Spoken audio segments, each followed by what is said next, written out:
우리 머리 위로 펼쳐진 고요한 밤하늘을 봅니다. 하지만 이 고요함은 영원하지 않습니다. 250만 광년 너머에 있는 거대한 은하 하나가 믿을 수 없는 속도로 우리를 향해 돌진하고 있습니다. 매초 110km씩 총알보다 100배나 빠른 속도로 가까워지고 있죠. 우리가 살고 있는 지구를 품고 있는 이 태양계는 우리 은하 안에 자리 잡고 있습니다. 그리고 우리 은하 근처에는 또 다른 대형 은하가 하나 있습니다. 이름은 안드로메다 은하. 지금 이 순간에도 안드로메다 은하는 엄청난 속도로 우리 쪽으로 다가오고 있습니다. 지금으로부터 약 40억 년 후 우리 은하와 이웃 안드로메다 은하는 충돌할 수도 있습니다. 이 거대한 은하 충돌은 수십억 년 동안의 긴 과정을 거쳐 이루어지죠. 안드로메다 은하는 지금 이 순간에도 초속 110km, 즉 매초 110km를 이동하는 어마어마한 속도로 우리 은하 쪽으로 돌진하고 있습니다. 총알 속도의 100배나 되는 엄청난 속도로 다가오고 있는 것이죠. 하지만 거리는 여전히 아득합니다. 안드로메다 은하까지의 거리는 약 250만 광년, 1초 만에 지구둘레를 7바퀴 반이나 돌 수 있는 빛의 속력으로 날아가도 250만 년이나 걸리는 거리입니다. 그러니 두 은하가 만나기까지 아직은 40억 년 정도 남아 있습니다. 그동안 천문학계에서 당연히 믿어왔던 사실이 있는데요. 언젠가는 이 두 은하가 정면 충돌할 것이다. 그리고 서로를 집어삼키고 거대한 타원 은하로 합쳐질 것이 필연적 미래일 것이라고 믿어왔죠. 그런데 최근 들어 계산이 조금 복잡해졌습니다. 가이아 우주망원경과 허블 우주망원경이 제공한 가장 정밀한 관측 자료를 분석한 최신 연구에 따르면 우리 은하와 안드로메다 은하의 충돌은 100% 확정된 미래가 아닐 수도 있다는 사실이 드러났습니다. 이제 과학자들은 말합니다. 충돌이 일어날 확률은 약 50%. 이 말의 뜻은 반대로 50%의 확률로 두 은하가 스쳐 지나가며 서로를 피할 수도 있다는 것입니다. 어떻게 이런 결과가 나왔을까요? 그 열쇠는 바로 은하들의 속도와 운동 방향입니다. 특히 중요한 것은 안드로메다 은하의 측면 방향 속도. 이 값이 커지면, 즉 안드로메다 은하가 우리 은하 쪽으로 직진하지 않고 살짝 비껴가는 궤도를 그리게 되면 두 은하의 충돌은 일어나지 않습니다.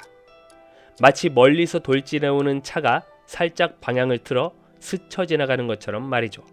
가이아 망원경과 허블 망원경의 관측 데이터를 바탕으로 분석해보니 안드로메다 은하는 아주 미묘하게 정면으로 달려오지 않고 있다는 사실이 드러났습니다.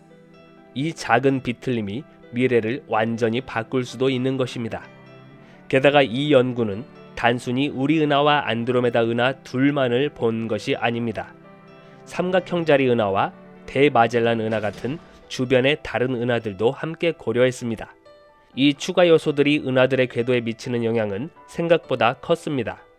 삼각형자리 은하는 두 은하의 충돌 확률을 높이는 쪽으로, 그리고 대마젤란 은하는 오히려 충돌 가능성을 낮추는 쪽으로 작용했습니다. 특히 대마젤란 은하의 경우 그 자체도 엄청난 질량을 가지고 우리 은하 주위를 돌고 있기 때문에 우리 은하의 움직임에 상당한 영향을 미치고 있었습니다. 대마젤란 은하는 우리 은하를 약간 끌어당기는 역할을 하면서 안드로메다 은하와의 충돌 코스를 살짝 비틀어 놓습니다.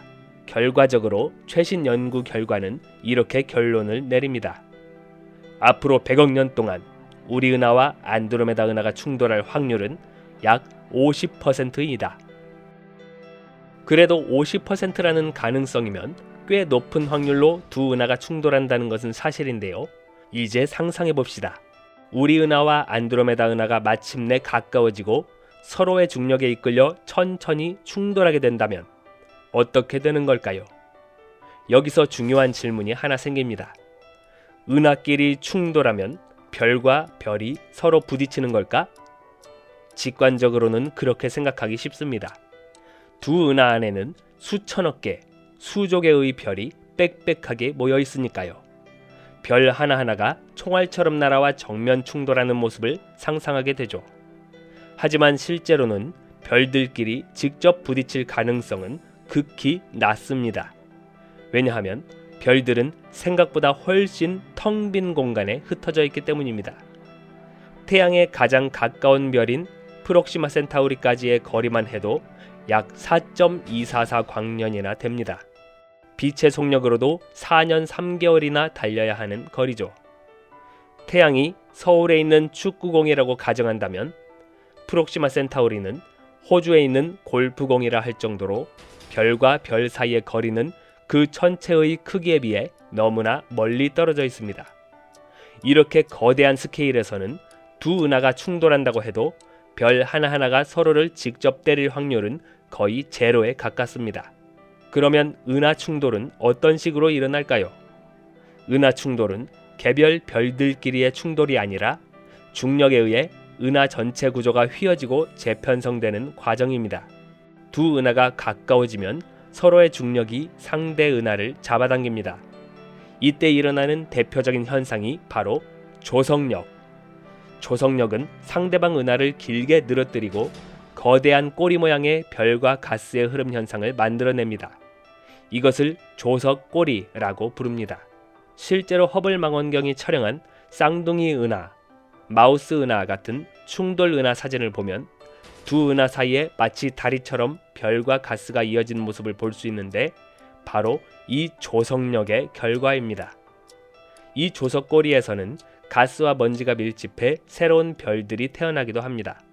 즉, 은하 충돌은 단순한 파괴가 아니라 새로운 탄생을 불러오는 과정이기도 한 것이죠.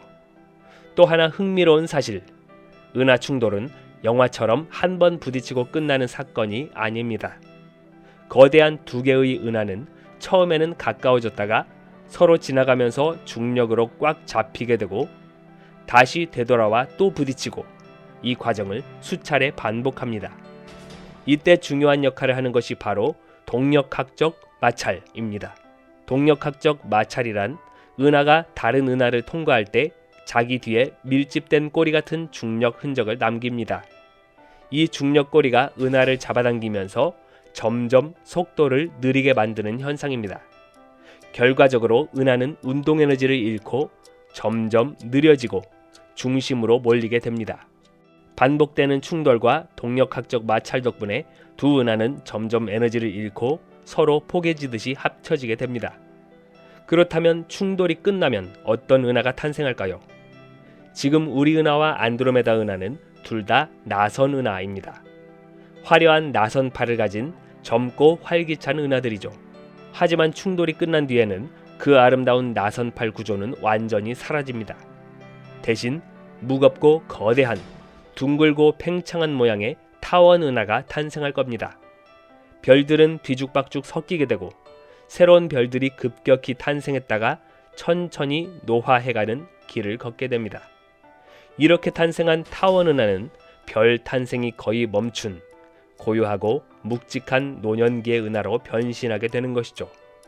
그리고 그 중심부에는 각각의 은하가 품고 있던 초대질량 블랙홀이 서서히 서로를 향해 끌려가면서 거대한 블랙홀 병합이 발생할 것입니다. 이렇게 우주에서 벌어지는 사건은 언제나 단순하지 않습니다. 우리 은하와 안드로메다 은하의 거대한 충돌 시나리오도 처음에는 두 은하만을 생각하면 100% 확실해 보였죠. 두 개의 거대한 나선 은하가 중력에 끌려 머지않아 반드시 하나로 합쳐질 것이라고 믿었는데요. 하지만 최근 연구는 이 시나리오가 너무 단순한 생각이었다는 것을 깨닫게 했죠. 새로운 변수들이 등장했기 때문인데 그게 무엇이었죠? 바로 삼각형자리 은하 그리고 대마젤란 은하. 이 두 작은 은하는 생각보다 훨씬 중요한 역할을 하고 있었습니다. 먼저 삼각형자리 은하를 살펴봅시다. 이 은하는 우리 은하보다 훨씬 작은 규모의 나선 은하입니다. 하지만 작다고 해도 무려 수백억 개 이상의 별을 품고 있습니다. 이 은하 전체의 질량은 대략 태양 질량의 3천억 배에 달합니다. 이 은하는 지금 안드로메다 은하 주위를 돌고 있는 위성 은하입니다. 그런데 이 삼각형자리 은하가 은근히 우리 은하와 안드로메다 은하 사이의 중력 균형에 영향을 미치고 있습니다. 최신 시뮬레이션에 따르면 삼각형자리 은하가 끼어들면 안드로메다 은하의 측면 방향 운동이 약간 줄어듭니다. 즉 안드로메다가 더 정면으로 우리 은하를 향해 돌진하게 된다는 뜻이죠. 이 미세한 변화 하나가 은하 충돌의 가능성을 꽤 높이는 결과를 가져옵니다. 그래서 삼각형자리 은하는 우리 은하와 안드로메다 은하의 충돌 가능성을 60에서 66%까지 끌어올리는 역할을 합니다. 반면에 대마젤란 은하는 완전히 다른 방향으로 작용합니다.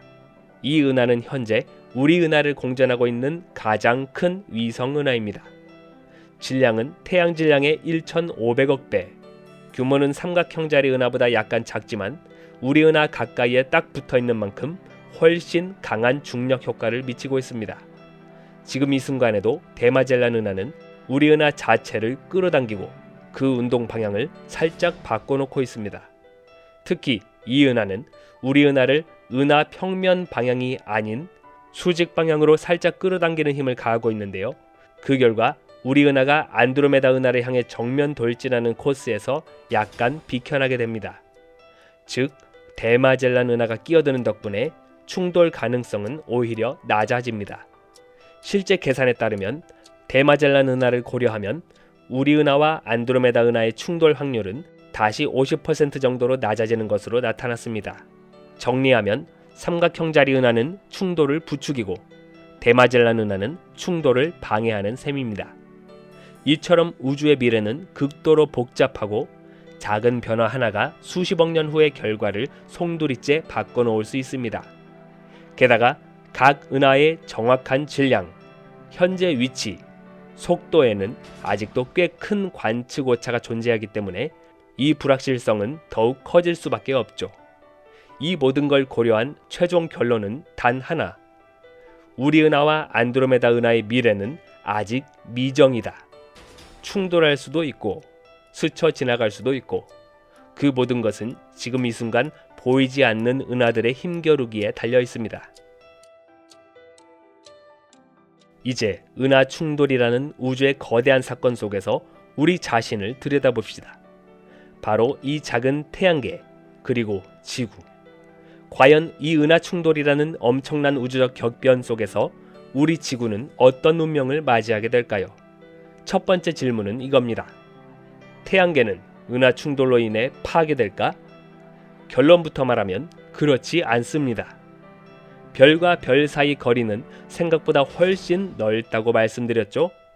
우리 태양에서 가장 가까운 별인 프록시마 센타우리와 떨어진 거리가 서울에 놓인 축구공, 호주에 놓인 골프공으로 비유될 정도이니 두 은하가 충돌한다고 해도 별과 별이 직접 부딪힐 확률은 사실상 제로에 수렴합니다.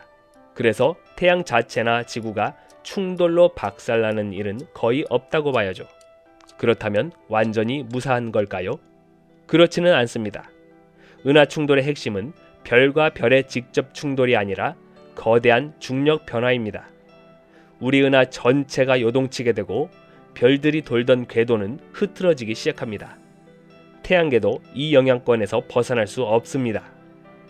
특히 은하 충돌 순간에 태양이 은하의 중심을 기준으로 돌던 안정적인 궤도는 심하게 흔들리게 됩니다. 이 과정에서 태양계는 은하 외곽으로 밀려나거나 심지어 은하를 벗어나 우주공간으로 튕겨져 나갈 가능성도 있습니다. 이렇게 된다면 태양계는 더 이상 은하의 일원이 아니라 끝없이 어두운 우주 속을 떠도는 외로운 별무리가 됩니다. 밤하늘에 펼쳐지던 은하수의 모습은 사라지고 우리는 끝없는 암흑과 드문드문 보이는 별빛 속에서 조용히 고립된 삶을 살아가게 될지도 모릅니다. 또 하나 흥미로운 가능성은 은하 충돌 과정에서 태양계가 다른 별들과 가까워질 수 있다는 점입니다. 물리적 충돌은 거의 일어나지 않지만 서로 가까이 스쳐 지나가는 일은 충분히 가능합니다. 만약 어떤 거대한 별이 태양계 가까이 지나친다면 그 중력에 의해 태양계 행성들의 궤도가 미세하게 변할 수도 있습니다. 최악의 경우 지구가 태양계에서 벗어나거나 다른 행성들과 궤도 충돌을 일으킬 수도 있죠. 물론 이런 가능성은 여전히 매우 낮지만 은하 충돌이라는 거대한 사건 속에서는 평소에는 무시할 수 있었던 작은 위험들마저 무대 위로 등장하게 됩니다. 하지만 이 거대한 우주적 사건들보다도 훨씬 더 직접적이고 확실하게 지구를 위협하게 될 존재가 있습니다. 바로 우리 곁에 있는 가장 가까운 별, 태양입니다. 우리 은하와 안드로메다 은하의 충돌은 약 40억 년 후 일어날 예정입니다. 그런데 우리 태양도 이제 남은 수명이 약 50억 년 정도밖에 남지 않았습니다.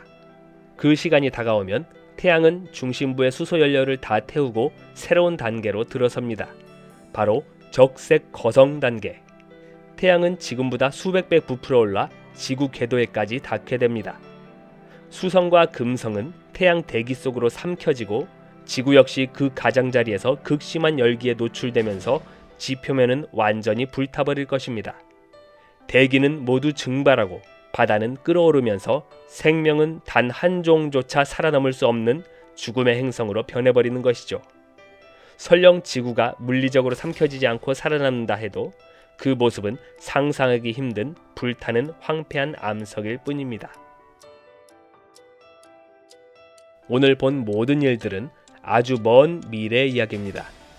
우리는 지금 이 평화로운 지구 위에서 매일매일 소중한 시간을 살아가고 있죠. 그러니까 오늘 밤 하늘을 올려다볼 때 그냥 이렇게 생각해보세요.